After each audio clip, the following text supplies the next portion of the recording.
Pradhan Mantri Kausal Vikas Yojana Pmkvy scheme ki makhada training loiraba internally displaced person IDP singda certificate sing Chief Minister na mahaki Secretariat ngasi yanthokre. Chief Minister na mahaki social media da thagalakpa post namada training tina tauraba IDPs candidate sing asigi mushroom set sing sabeduna makhoi gi haizaba sing adu tabak khaduna hingnabagi lambida mating piragani hari makhatana post asida mapung fana training loiraba candidate Nipanda Pungning Tawaki, Lonina Makoi Sing Asi Manipur Seva Samiti Amadi, Humanism Foundation na Sinduna Pmkvy 4.0 Hariba Special Project Asigi Makada Training Fanghangani Hari.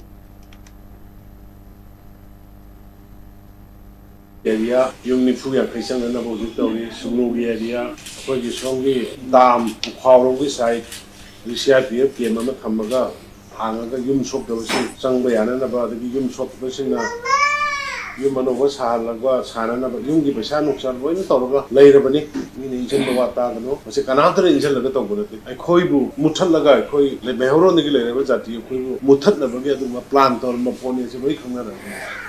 Noina Kangara for the Masin Matamasu, both in Amanama, Haibamana, no Yauru, Nakoi, Hanagi Puchida, and the number of the Gomena River, Honor River, Mayams the Noina, Nasimato, Siampe, away IDP, the Pedos in me, how big say, Gomenkatanama found the target the Samagamova Hello, Adagi, Canada, startup key, startup Tarena, give them each home. I cannot think Lip and then Atanico, each home. You should be some other code, that is the training, and then having the Darwin. Michangwa salaga dum training loibuga thaba dum phangada ba adu gumbasing du yum thado ko yada bani yadre yabasing di sanapi oigara sanapa oigara moi adu eligible oibasing du yaho kudong saba pakpak lawai aduna nasigi su nasigi certificate si pi river training to video ma yamai thagali isagi sentrok laina na bhona gada aduna ko gomena hiu jing na khoida koina to buya basi moi kaimda che sang pata